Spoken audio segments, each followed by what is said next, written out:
안녕하세요. 너무 반갑습니다. 어, 동동마당 이름 어떠세요? 동동마당 왠지 동동주가 있어야 될 것 같지 않습니까? 어, 나비를 20년 이제 넘게 운영을 하면서 아트 테크놀로지 분야에서 일을 해왔는데 기술을 쫓아다녔던 세월이었던 것 같아요. 그런데 이제 저도 나이가 먹고 나비도 이제 이렇게 숙성이 되면서 이제는 이 모든 거에 바탕이 되는 정신을 좀 찾아보자 하는 의도로 이제 기획을 하게 됐습니다. 정신을 찾기가 쉽지가 않더라고요. 특히 요새는 뭐 기술이 모든 것을 사실 이렇게 막 지배하고 휘몰아치는 그런 세상이 돼서 정신줄을 많이들 놓고 사는 것 같아요. 저도 그렇지만 그런데 사실 서양의 뭐 우리가 다 뭐 칸트부터 해서 그 서양 철학을 많이 뭐 거기에서 나온 학문에 다 이제 공부하고 배우고 이렇게 왔는데 사실 뭐 예를 들면 21세기가 동양의 시대라고 하는데 왜 그러냐라는 질문을 했을 때 제대로 된 답을 저도 그렇고 딱 그렇게 잘 설명이 안 되는 것 같고 또 하나 뭐 한류가 왜 이렇게 난리냐 온 세상에서 할 때 그거에 대한 답을 제대로 이렇게 잘 못하는 것 같아요. 사실 부분적인 답은 있지만 전체적으로 우리의 어떤 면이 지금 세상에 어필해서 이렇다라는 거를 참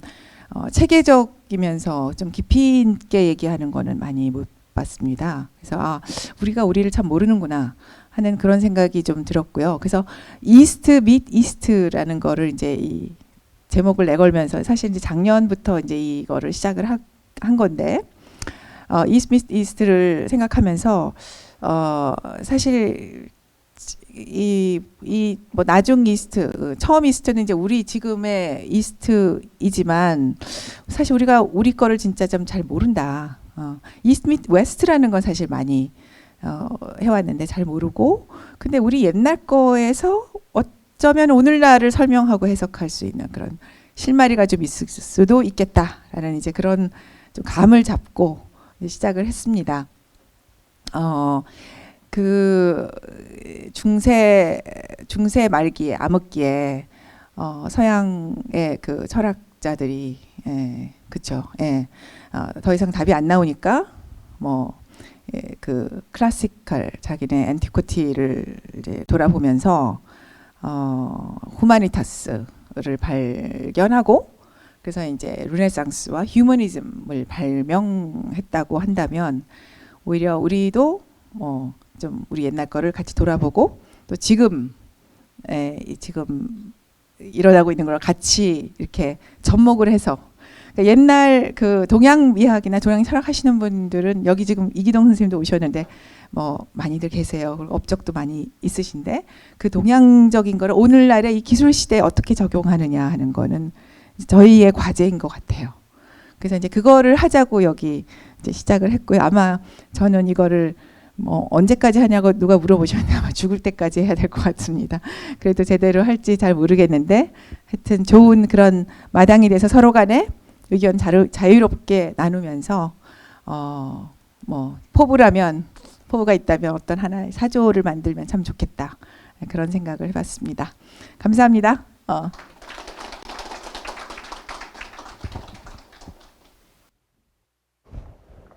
예. 이게 되네요. 정석일입니다. 안녕하십니까. 저도 마이크를 들어야 되는 줄 알았어요. 그래서 갖고 가시길래 잠깐 놀랐습니다. 사실 제가 오늘 하는 얘기가 너무 전문적이어도 안 될 것 같다는 생각이 들었습니다. 여러 또 초청자들도 있고 그래서 사실은 이제 동양의란 말을 빼고 왜 감정이 학인가 정도로 이야기를 하고자 합니다. 다만 아까 노소영 과장님이 뭐 중세의 암흑을 얘기했지만 아퀴나스는 이제 옛날로 갔다면 옥함은 현대로 왔다라는 얘기를 하는 것처럼 저도 동양을 하지만 이기동 선생님도 계시지만 저는 철저하게 현대로 가고자 합니다. 물론 저도 그런 점에서는 누구 못지않은 전통주의자, 뭐 보수라고 얘기해도 좋고 그렇지만 시간은 앞으로 가는데 어떡합니까? 자꾸 얘기를 할 때 마치 복고가 옛날로 돌아가는 거 인양 얘기하는데 전혀 그렇지 않습니다. 중국의 사회사상을 공부한 사람들은 다 압니다. 옛날에 그 이상이 있지 않았느냐, 그 이상으로 돌아가자는 것은 혁명적인 것이죠. 자꾸 복고를 옛날로 가자고 생각하는 건 정말 중국에 대해서, 이 동양 사상에 대해서 조금도 모르는 사람들이라고 저는 확신합니다. 그것이 근거가 돼서 앞으로 가자는 것이죠. 자, 오늘도 되도록이면 앞으로 가려는 이야기를 많이 해보겠습니다. 그리고 제가 학생들한테 늘 얘기합니다. 제가 말했는데 모르면 내가 모르는 거지 여러분이 모르는 것이 아니라고. 예, 그렇게 생각을 해주시고, 그리고 저는 파스칼이 얘기했듯이 철학을 우습게 여기는 사람만이 철학을 할 수 있다고 저는 생각을 합니다. 특히 미학 쪽이 어려운 까닭이 철학의 기초가 이게 튼튼하지 않아서, 이때 튼튼이라는 건 쉽게 얘기할 수가 없어서 자꾸 이야기들이 꼬일 때가 많아요. 저는 공식적으로 얘기합니다. 대한민국 미학의 언어들은 너무나도 나섭하다. 너무 안 쉬워요. 너무 무서워. 근데 과연 이제 그 개념 속에서 빠져서 하느니 오늘 제가 한번 설득을 해보겠습니다. 그리고 이따가 이 말 많이나 돼? 해서 제가 아주 여유 있게 공격을 해주시면 제 나름대로 또 이제 답변을 해보려고 노력을 하겠습니다. 미학 번역 자체가 틀렸죠. 아이스테시스, 감정이란 말이죠. 감정학이에요.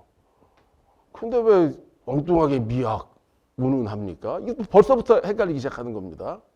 바움가르탄이 얘기한 열등한 논리학이 뭡니까? 야, 이성은 어떻게 체계적으로 잘 돌아가지 않냐?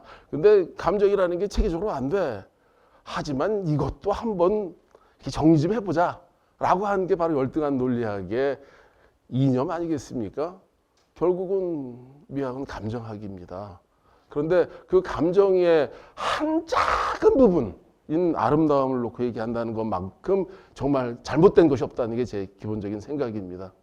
하다못해 뭐 미만 있습니까? 숭고도 있죠. 숭고 어려운 거 아닙니다. 우리 저 큰 거 봤을 때 느끼는 이 경외감 있잖아요. 바위가 크던 아니면 예수님의 사랑이 크던 그 큰 거, 롱기누스가 얘기했죠. 숭고는 다 크기다. 큰 거 났을 때 느끼는 이 감정들, 왜 거기에 대해서 얘기를 안 하느냐 이거죠. 노상 이 아름다움에 대한 얘기만 하고 얼마나 많은 감정들이 있습니까? 그 감정에 대해서 우리 얘기를 해보자라는 얘기입니다. 그런 점에서 감정의 세계와 그 복원을 꿈꾸자고 얘기를 했습니다. 우선 가치들 상의를 해야 될 것 같아서 이 모임이 시작된 거를 좀 소개를 드리겠습니다. 정말 동양을 만나야겠죠. 동양을 만나야 되겠죠. 우리 저 철학한 사람들도 퇴임하시면 다들 동양 철학 공부하세요. 서양 철학 하신 분들도. 칸트를 하시던 뭐 분석 철학을 하시던. 왜 그런지 모르겠어요. 한번 나중에 얘기를 해보겠습니다. 그 한계가 바로 감정과 시간을 버렸다고 저는 생각을 합니다. 사람은 이성의 동물인 만큼 감정의 동물이죠. 근데 서양은 감정을 아까 얘기한 것처럼 너무 쉽게 버렸어요. 그래서 감정을 복원하자 이겁니다. 그리고 사람은 시간 속에 삽니다. 근데 서양은 시간을 버렸습니다. 이거 아주 형이상학적인 거지만 쉽습니다. 서양의 전통은 기본적으로 시간을 빼놓고 생각하는 그 주류를 선택했어요. 파르메니데스니 제논이 있죠. 수학이죠, 뭐 수학. 근데 동양에서는 전혀 왜 시간이 안 들어가냐? 시간을 놓고 생각해야지 제대로 된 생각이지 라는 것입니다. 결국 시간이 있어야지 인간과 사회를 이해할 수 있다고 생각을 합니다. 그래서 서양에서는 이렇게 감정의 학문화로 시작됐는데 사실은 저는 자꾸 놓치는 게 누구냐면 이제 스미스나 휴미 더 형이죠. 10살 위니까. 그들이 경험론자가 얘기하는 그 분명한 그 감정의 중요성. 도덕이 뭐요? 그 근거 어디서 찾아?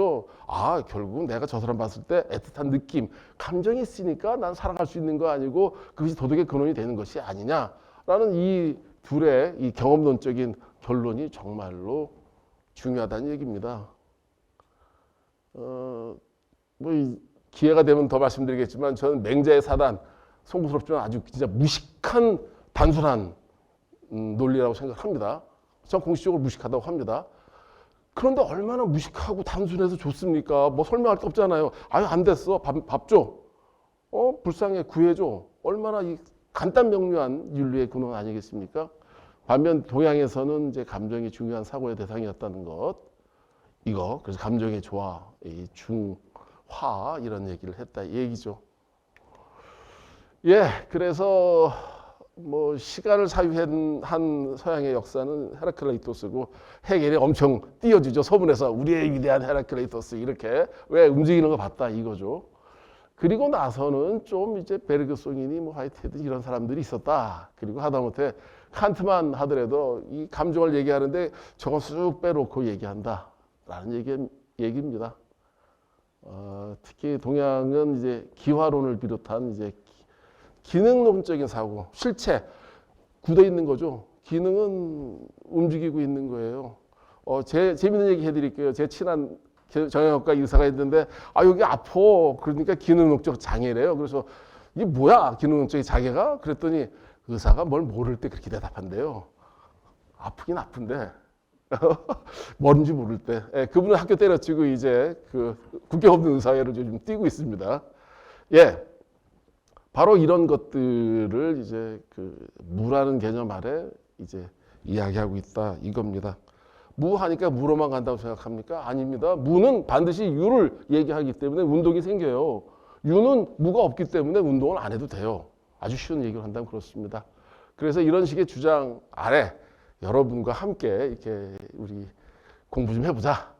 한번 설득을 해보는 겁니다. 그래서 동양의 감정론과 시간론을 중심으로 그들이 전형적인 관계를 맺을 수 있도록 애써 보고자 합니다. 그래서 동동서서 그리고 동서에 가로질긴 우리의 목표입니다. 탐구의 예시 뭐 이런 것들이 있을 수 있다라는 얘기죠. 하다못해 칸트 실천 이상 따로 판단력 따로 참 그것도 좀 그렇다는 얘기죠. 여러 가지로.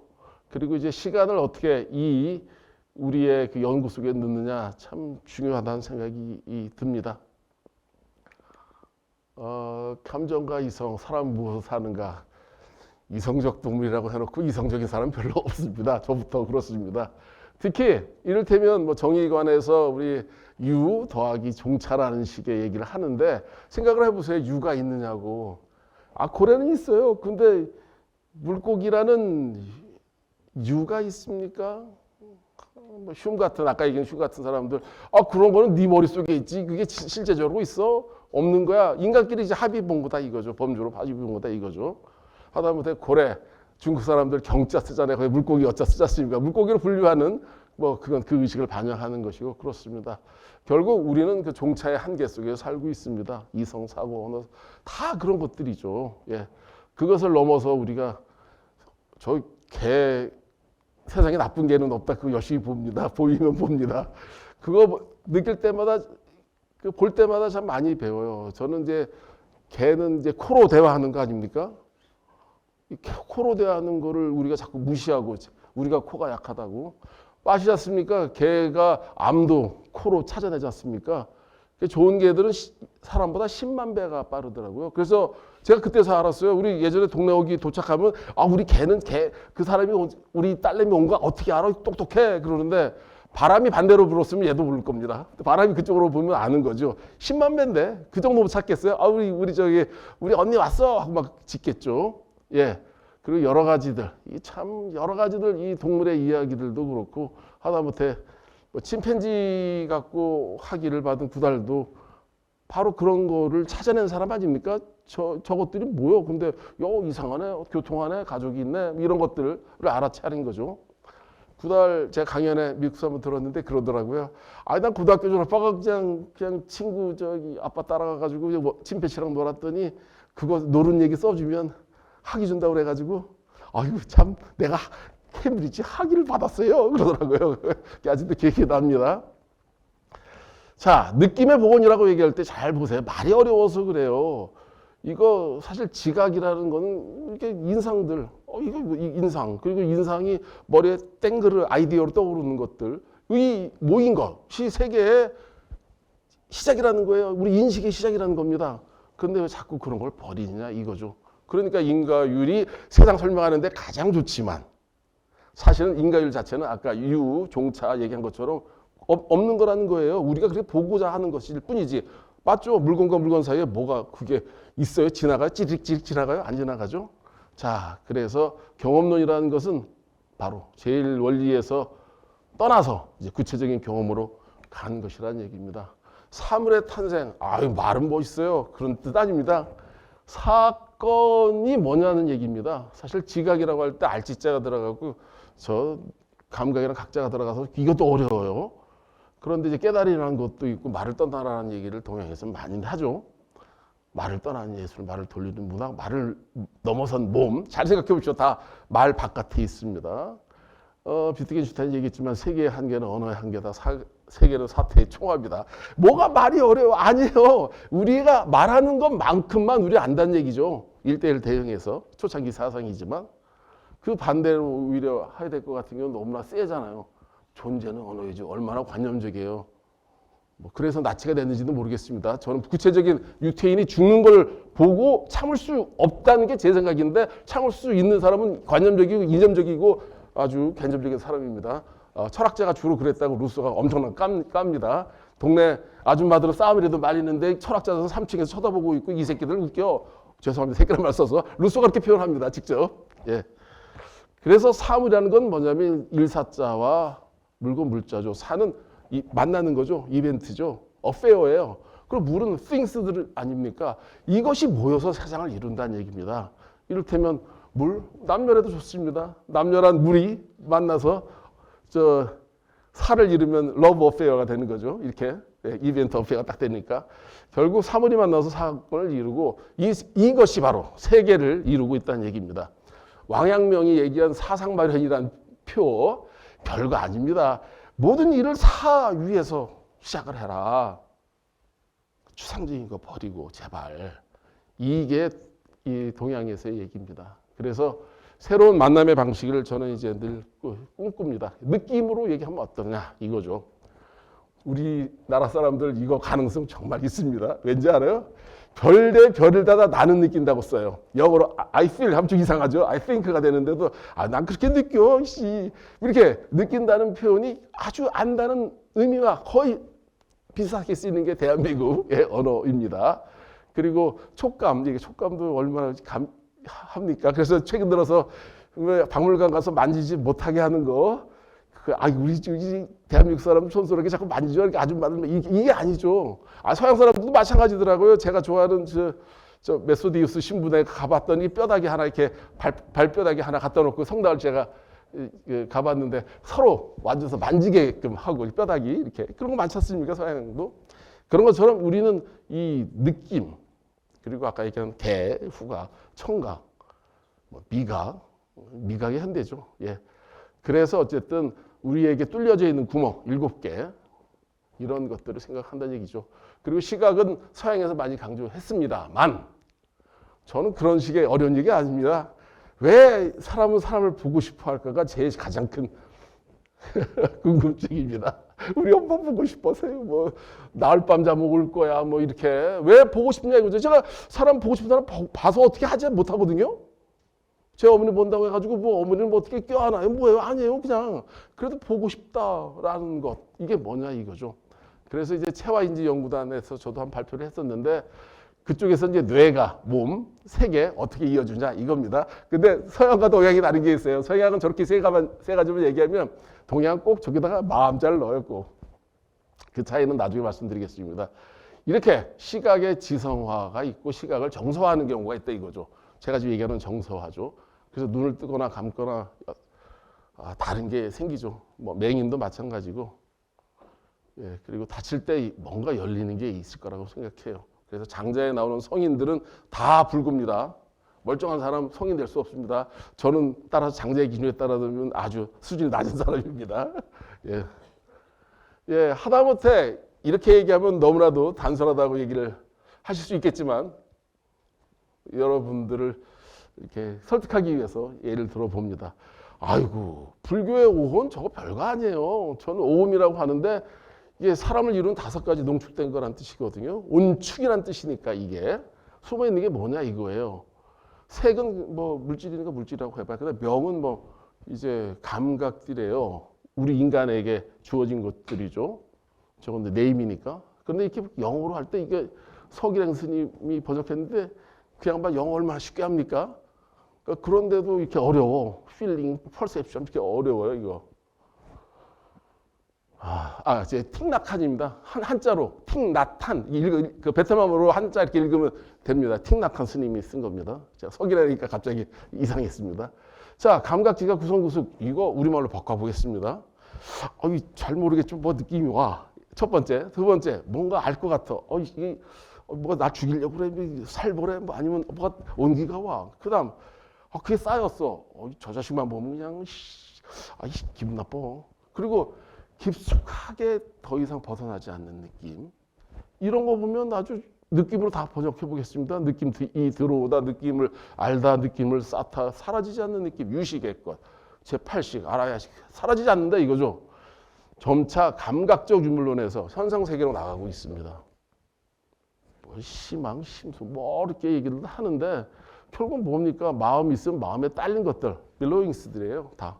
자, 그런 식의 감각 탐구의 예가 있고 서구 감각의 역사는 주로 이제 시각의 역사였다라는 얘기고 이를테면 그렇게 원근법에 매달리는지 서양 그냥 미학 뭐 역사에서도 감각으로 많이 따지죠. 특히 시각으로 많이 따지니까 그 세계를 어떻게 옮겨오느냐라는 얘기죠.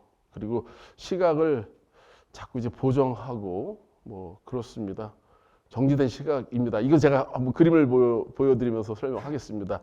과연 사물을 온전히 보는 방법이 무엇일까요? 파노라마 동영상 그런 얘기를 하고 싶은 얘기는 뭐냐면요.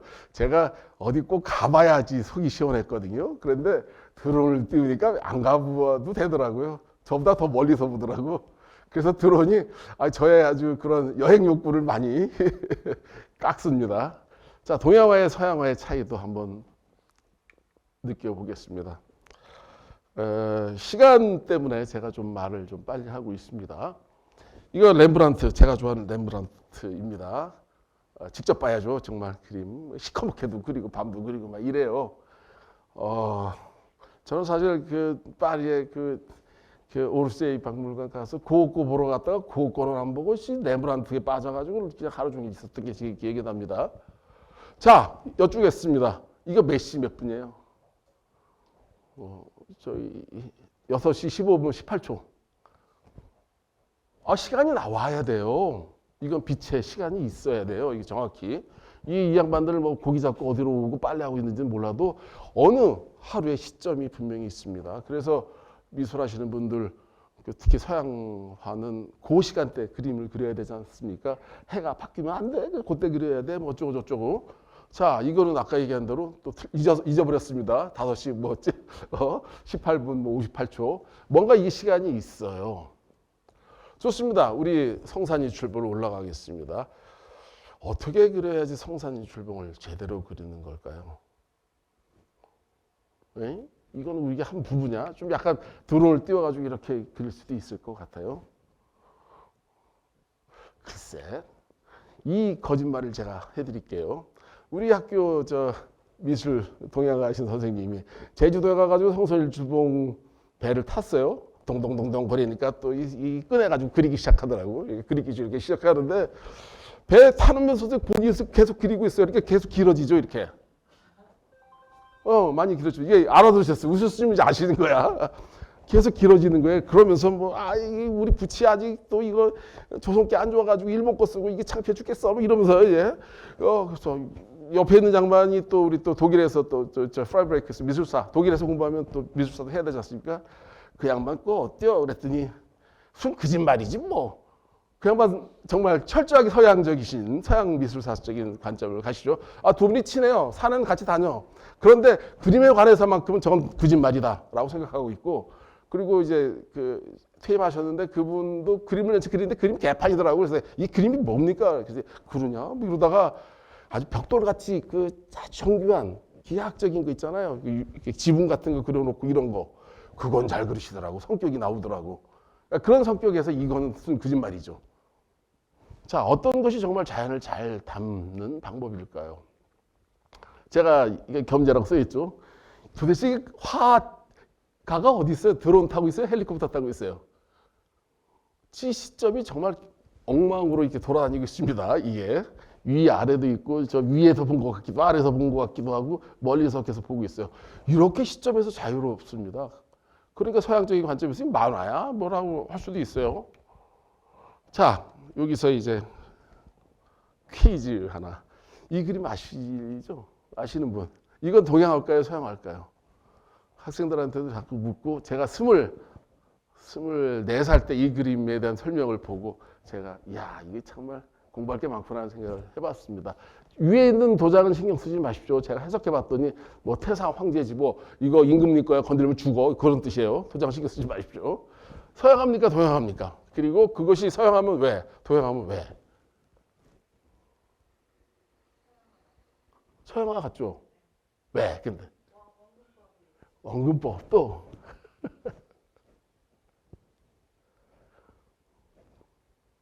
또 뭐가 있을까요? 왜? 예, 아주 뭐 시간 줄이라고 정답을 말씀하시네. 예. 사실 초등학생은 가끔다 찾아내요. 근데 이 좀 배운 사람들이 오히려 못 찾아내요. 초등학교 제 지식입니다. 예.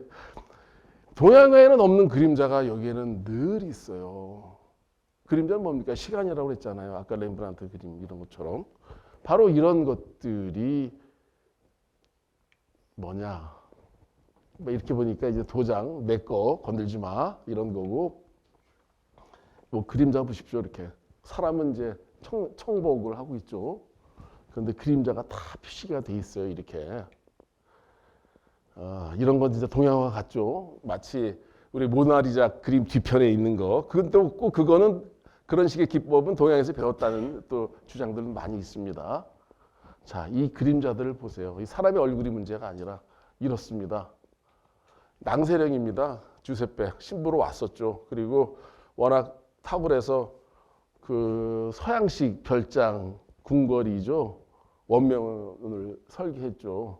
아주 그 분수대 많이 만들고 뭐 그래가지고 중력으로 해서 그거가 가능했던 게 걸중제가 이 낭세령한테 이제 궁중화가로 활동하게 하고 설계하도록 하고 그랬지 않습니까? 근데 저 원명원이 이게 서양 거를 왜 이렇게 니네들이 뭐라고 즐기냐 해가지고 영불 연합군이 다 때려부신 거 아닙니까? 빅토르 위고가 화를 내기도 하죠. 밀라노에서 나서 베이징에서 죽습니다. 새 임금을 모셨습니다. 화병 그림 얼마나 기가 막힙니까? 이런 거 이런 것도 그리고 뭐 이렇게 확실하게 유명이 있고 빛이 있습니다. 사실 우리 뭐 오늘 얘기할 건 하지만 뭐 성호 이익 같은 경우도 자기 집에 이렇게 그 서양화 또는 서국화를 걸고 있었다고 합니다. 그래서 그 당시 지식인들 하다못해 뭐 강세양도 그렇고 강세양도 이제 아들 잘 둬가지고 다녀오지 않습니까? 동지부사로 갔다 오잖아요 중국에. 그러면서 그냥 그 당시 유행은 이런 식의 서양화 하나씩 걸어놓는 게 아주 유행이었던 것이죠. 아주 픽진감이 있죠. 뭐 사람의 얼굴 수상도 그렇습니다. 예. 제가 좀 약간 권위에 의지하겠습니다. 김홍도가 그렸다고 전해집니다. 책가도 이죠. 여기엔 시점이 몇 개가 있겠습니까? 여기에. 일단 이게 팔폭 병풍이에요. 그렇게 하면 이해하시면 돼요. 크기가 좀 있어야 돼요, 이게. 그러면 우리가 이쪽 볼 때 이쪽만 봐요. 사실은 다 못 봐요. 우리 이제 저 많이 해봤어요. 이렇게 보면 이렇게 보이고. 따라서 이게 시점이 뭐 좌우 상하뿐만 아니라 무수하게 있는 거예요. 이렇게 무수하게. 그래 그 그림 잘 그린다는 김홍도가 뭐 원근법을 몰라서 이렇게 그린 거예요. 뭐예요? 아니란 얘기죠. 그만큼 세계를 표현하는 벌어진 세계를 가져오는 방식이 달랐다라는 얘기입니다. 훨씬 더 이게 더 제대로 가져오는 것일 수도 있죠. 결국 이제 시간은 빛이기 때문에 문제고 시간을 잘 드러내야 한다는 것이죠. 예술은 시각을 이제 감각화하는 거라고 생각을 합니다. 움직이는 시간을 얼마나 잘 드러내자는 생각을 해보고 자꾸 움직이기 위해서 모빌도 나오고 비디오도 나오고 요즘과 같은 이제 여기 다음에 말씀하시겠지만 이 현대 영상이 있죠. 그리고 사실 이 현대 문명이 있어요. 이미 어떻게 보면 시간을 담을 수 있는 아주 절호의 기회들이 있어요. 예전처럼 없는 것도 아니고. 근데 굳이 뭐 이렇게 시간 안 담으려고 할 필요도 없다는 얘기죠. 좀 재밌는 얘기지만 이렇게 뭐 엉터리 이런 그림을 갖고 중국에서 제일 비싸게 파는 사람입니다. 이게 고자상에 이렇게 찍찍찍 그어놓고 말이야. 제일 비싸 이 사람께. 제 북경에서도 얼마요? 그때 제일 비싸. 이게 돈 좀 많으니까 탈세하려고 또 이거 갖고 또 왔다 갔다 하는 것 같더라고. 이 사람이 바로 이제 그 정판주라는 사람인데, 예, 이렇게 사람 얼굴도 그러고, 그리고 이렇게 자꾸 이렇게 흩어지게 한다. 글쎄, 뭐 제 생각으로는 지금 맥락으로 본다면 자꾸 그림 속에 시간을 넣고자 하는 거예요. 없애고 흩어지게끔. 정물이 아니라 정이라는 건 멈춰져 있는 것이고 시간이 멈춰져 있는 것이니까 뭐 하다못해 뱅크시 이것도 저렇게 쇼 한번 해가지고 돈이 막 올라갔죠. 저것도 움직이게끔 만들려는 하나의 노력 아니냐라는 얘기입니다. 워낙 이렇게 그 벽에다 그렸던 거를 그렇게 만들어서 제목도 바꾸고 15억 원에 낙찰됐다고 하죠. 사랑은 쓰레기통에 있다라고. 최근 들어서 저 코로나 이후에 저거 그려가지고 또 이 돈 모아가지고 다 224억 내가지고 이제 기부했다. 뱅크시가 그런 얘기도 있습니다. 어떤 슈퍼히어로보다 간호사가 더 다라는 얘기죠.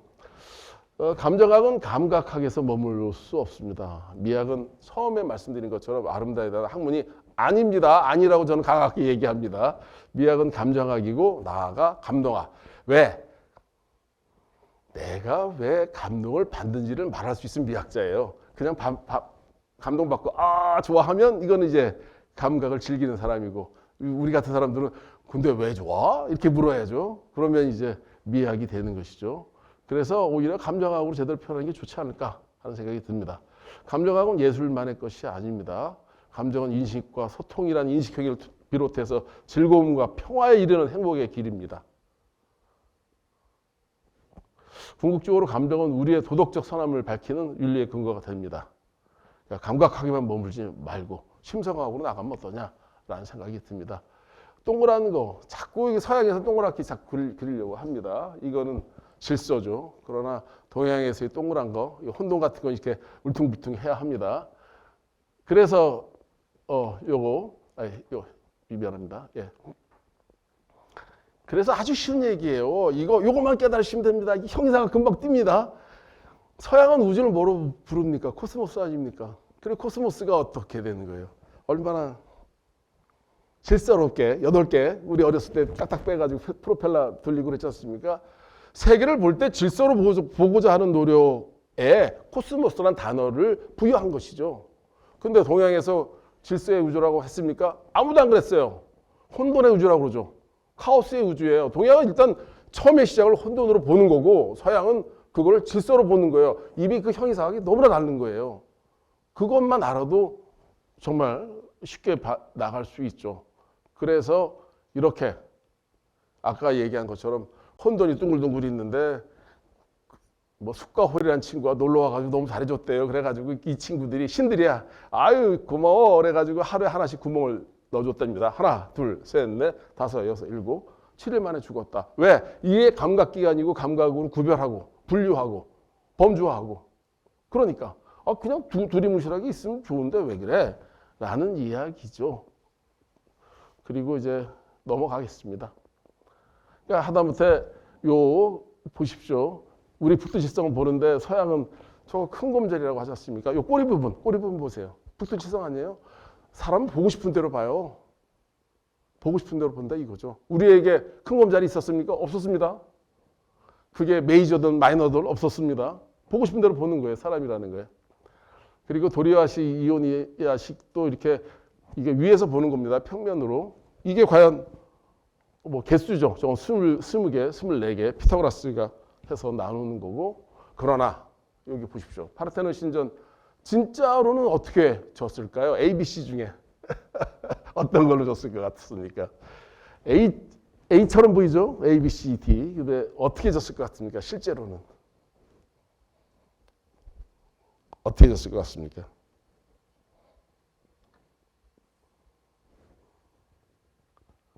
예, D가 맞습니다. 그리고 이거는 요 밑에서 보면 보여요. 이렇게 학생들 보면 야 이거 너 와서 누워봐. 그러면 D가 A처럼 보입니다. 하다못해 A4 용지로 나눠주면 이렇게 세워서 옆으로 이렇게 보면 D가 A처럼 안정적으로 보여요.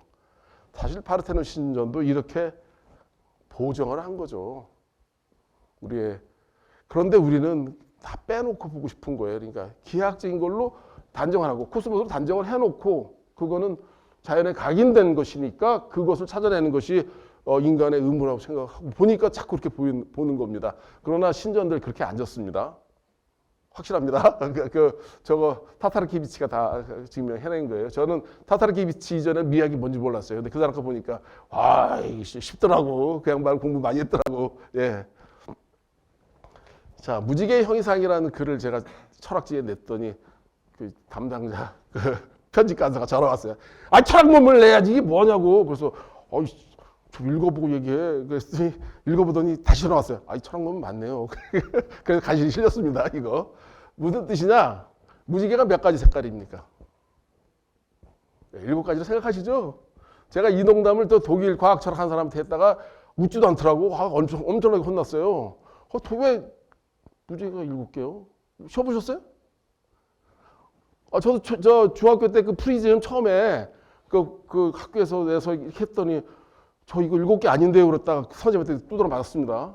7개라면 7개지 어떤 네 눈깔이 나쁜 거지만 저는 쉴 수가 없더라고 이게. 그러나 그래도 저는 이제 살아남기 위해서 7가지를 믿었습니다. 그런데 우리 어떻게 얘기합니까? 무지개 얘기할 때 5색 영롱한 무지개라고 하지 않습니까? 그게 5가지로 우리는 보는 거예요. 그리고 사실은 짧게 얘기하면 뭐냐면 이게 왜 형이상학이냐? 저는 중학교 때 이후로 대한민국의 언어를 정말 싫어했습니다. 왜? 그린과 블루를 구별하지 못한 이런 더러운 나라가 있냐?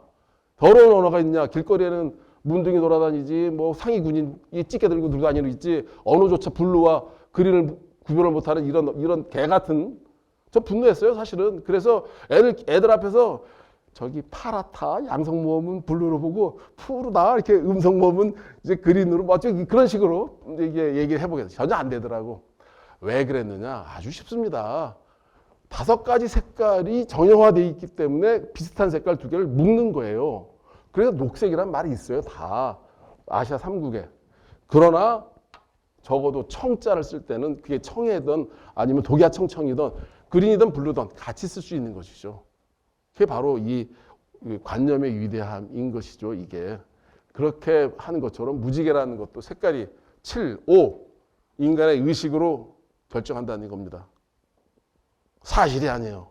여기 사실 뉴턴의 과학, 괴테의 과학이 있는데 이것도 전문가가 있습니다.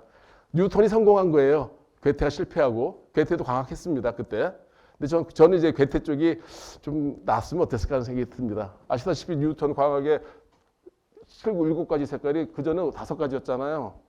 근데 제가 찾아봤더니 동인도 회사가 다녀온 거더라고. 그때 네덜란드 가가지고 그 문화를 받아서 그러니까 인디고 블루, 오렌지가 들어간 단어가 벌써 이쪽 새로운 문화인 것이죠. 예, 이렇게 생각이 됩니다.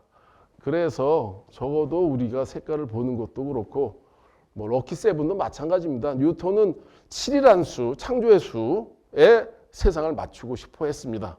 그러니까 럭키 세븐이 되는 거예요. 우리 빠찍고 던질 때 왜 7이 좋은지 그거에 맞춰서 인디고 블루랑 오렌지를 넣은 거죠.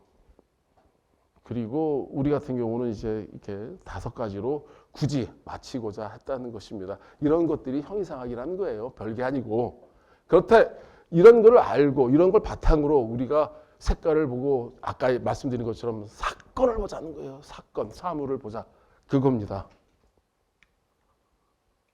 여기서 쇼봐도 7가지 안 나올 거래 아마. 예, 나오는지 안 나오는지 한번 봐주시기 바랍니다. 그리고 이거 갖고도 참 얘기 많이 했어요. 이게 뭐 과학하시는 분도 있으니까 좋은 말씀 드리라고 생각을 하겠습니다. 이걸 또 공대 선배가 얘기하다가 술 먹다가 이런 과학을 무시하는 놈이라고 엄청나게 혼났어요. 그게 파장이 있는데 파장을 무시하는 놈이 어딘지 알아서 네가 철학하면 다냐고. 일주일 후에 전화 왔습니다. 내 미안해. 내가 생각해보니까 당신 말이 맞는 것 같아. 이렇게 모르겠어요. 이게 그건 새로운 이제 이 여지에서 다시 한번 나가기 부릅니다. 이게 사실이라면 사실인 것이죠. 그런데 이것이 과연 몇 가지 색깔로 보일 수 있습니까? 무한한 거 아니에요, 사실은. 무수히 나눠질 수 있는 것인데, 여기 봐요. 오렌지, 그다음 바이올렛 뭐 이런 거 있습니다. 예. 저도 또 이거 찾다가 보니까 깜짝 놀란 게 있어요. 저는 저희 잡스가 7가지 썼는 줄 알았어요. 근데 아무리 봐도 6가지더라고. 잡스가 색약이었는지 어쨌든 색깔 하나를 빼먹었습니다. 왜 그랬는지도 모르겠어요. 왜 그랬는가는 제 궁금합니다. 아시다시피 맥킨토시라는 게 잡스가 사과 먹고 살을 때 그 자사서에 보니까 나오더라고. 그때 품종이 맥킨토시였잖아요. 그래서 이걸 하는데 하나, 둘, 셋, 넷, 다섯, 6개 어떻게 왜 그랬을까 모르겠습니다. 동서양이 만나야 합니다.